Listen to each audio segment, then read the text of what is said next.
Got Casual Geographic, people. It's me. Just Dre. And we're back here at Sirius XFM.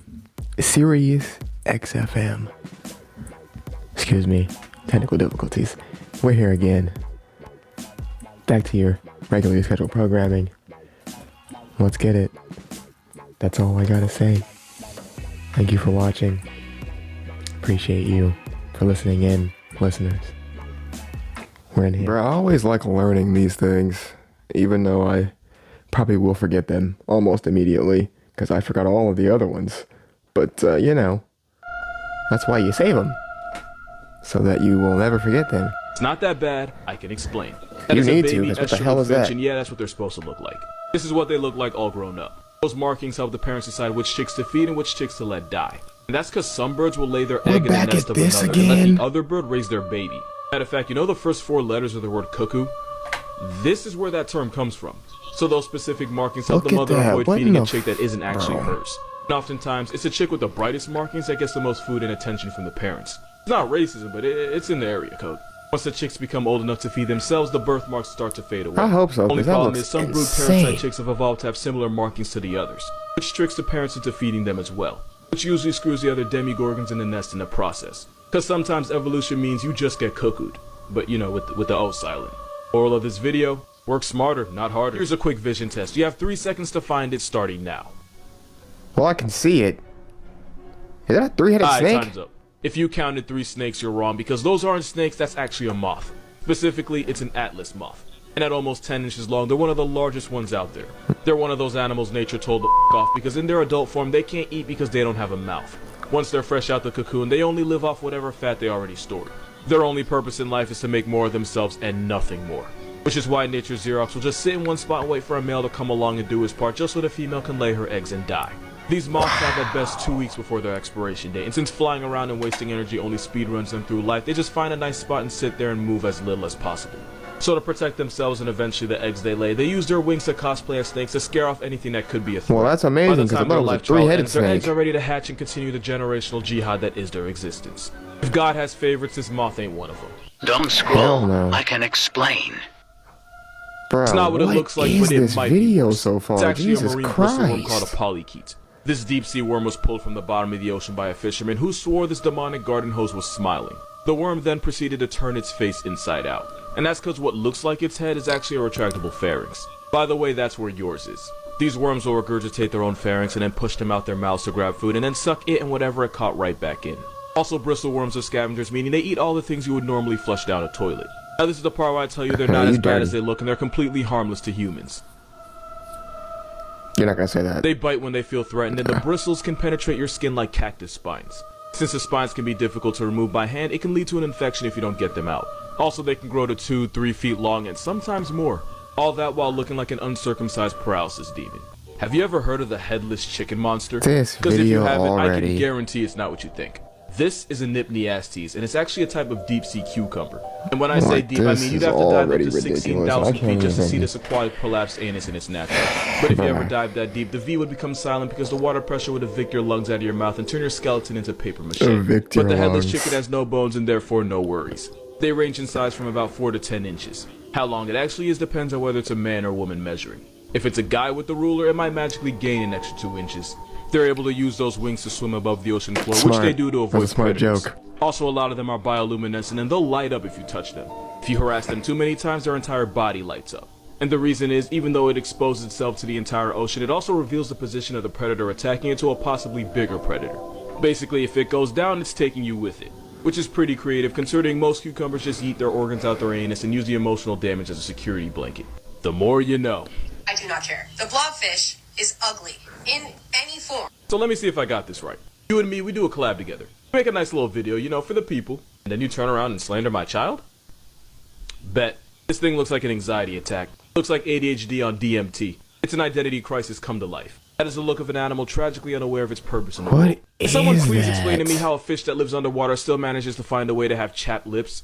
And for an animal with no hair follicles, why do I still get the feeling he has a receding hairline? Should have receded back into Satan's wet dream where it came from. It looks like the after picture in an anti-drug commercial. Also, it's a fish without scales. That's how I know it's a rough draft come to life. It looks like what happens when the post and draft buttons are way too close to each other. The telescope fish can swallow animals bigger than itself thanks to its stomach, but I still can't stomach the fact that this is an actual living entity. I'm only roasting this fish because it lives nearly 10,000 feet, like 30 Statues of Liberty, underwater in the armpit of the ocean. Me flaming it's the only warmth this LSD guppy's ever gonna get. Also, the way they reproduce is by non-guarding pelagic spawning, meaning they just spunk it up in the ocean and hope it hits the right thing, like a degenerate. Also, blobfish only look like that when you kidnap them from their home. This thing looks like Nemo's paralysis demon 24/7. I didn't want to do any of this, but you clearly did. This animal's proof that nice guys don't always finish last. This is a gelada baboon. It's the world's most intimidating vegan, and they can roll in groups of up to 600. That is a gelada baboon. And usually it's the biggest, meanest monkey that earns the right to mate with all the females in the area. But researchers found that oftentimes females will slip away and hook up with the less aggressive, lower-ranking beta males. Now, if they get caught, it gets ugly for everyone involved. So y'all be cheating? Geladas will suppress the mating noises they usually make to avoid drawing attention to themselves. Since these geladas will typically make these loud cries in the act, you know it's the quiet couples that be doing something they ain't supposed to be doing. I don't think that just applies to monkeys, but that's besides the point. The beta male will only fix the female's plumbing when he's at least 70 feet away from the dominant male. Researchers also found that cheating couples that were caught and confronted ended up doing it again but being more secretive about it. Wow. And it turns out females are starting to lose interest in the hyper-aggressive alpha macho males and paying more attention to the nicer, respectful beta males. Again, we could easily not be talking about monkeys here. And apparently these nicer males will do things like groom her and even babysit the children of other monkeys just to earn her approval. Moral of this video? Can't call it simping if it works. This panda finessed everybody by pretending to be pregnant, and here's how. Pandas are horrendously bad at being themselves. Ain't pimping. So when a panda gets pregnant, the zoo will do everything in its power to make sure the little panda fetus lives long enough to actually be born. So when a panda at the Chengdu research base is expecting, she gets her own air-conditioned room, 24/7 care, and extra fruits, bamboo, and buns. And when a 6-year-old female was expected to add another panda to the population, they did a live broadcast just so people could watch. Because I guess some people are into that. Except it never happened, because she was never pregnant. Even though for 2 months she had all the signs of being pregnant, including eating more and moving around less. Some experts believe these barcode bears will purposely continue these pregnancy behaviors if they notice it gets some special attention. Wow. And with her quality of life improving, she wasn't about to give that So you're just like kids. In her defense, there is a reason for this. Pandas have one of the shortest windows to get pregnant. I think it's something like 72 hours out of the whole year. Like out of 365 days, pandas only have one long weekend to get it done. Since pandas have such a small opportunity to have kids, they'll prepare for a baby just in case. Which doesn't really cost them much because again, preparing just means eating more and doing less. So what people think happened is that hormones made the she panda instinctively get ready for a baby that wasn't there. But when she realized the world was better to her when she did, she just kept it up. I can't say I blame her, I've seen people lie worse to get less. This is why you don't fly drones in Australia. Come on, nigga.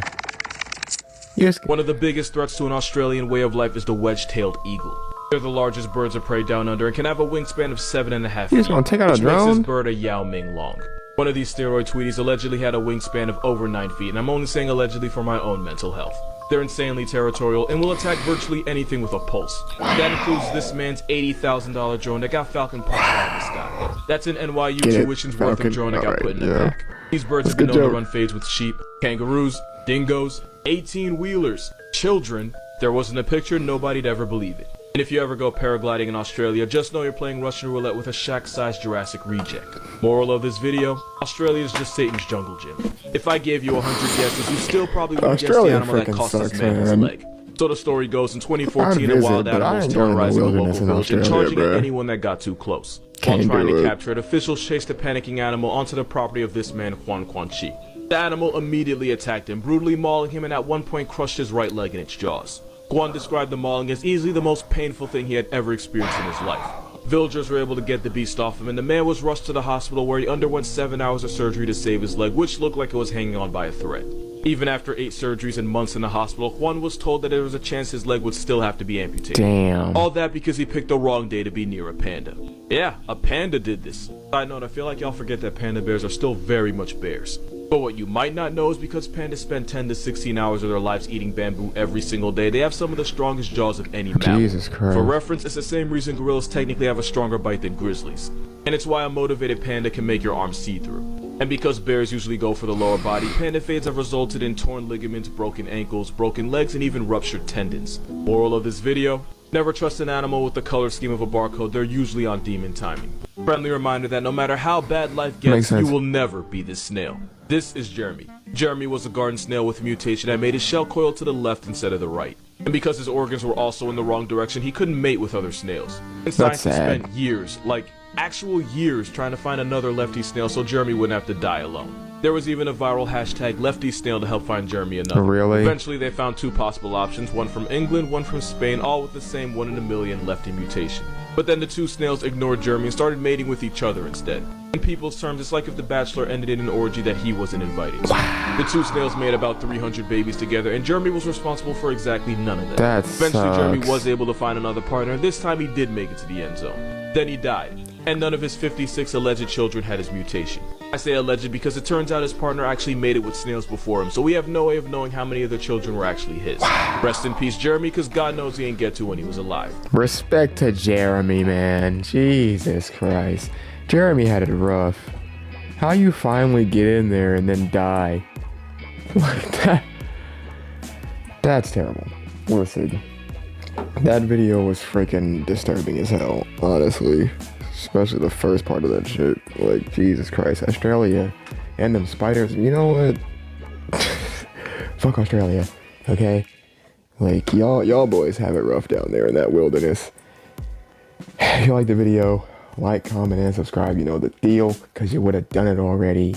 Come on. With the program. We out here. We on the rise. Appreciate you for watching. Peace. Step on the scene, my niggas some lines, and I am the king. Can't mess with the team, yeah, keep chasing dreams. I gotta shine bright like an ultralight beam. Yeah, shoot for the top with no hesitation. Yeah, I'm trying to get it. Yeah, I'm paper chasing. They call me the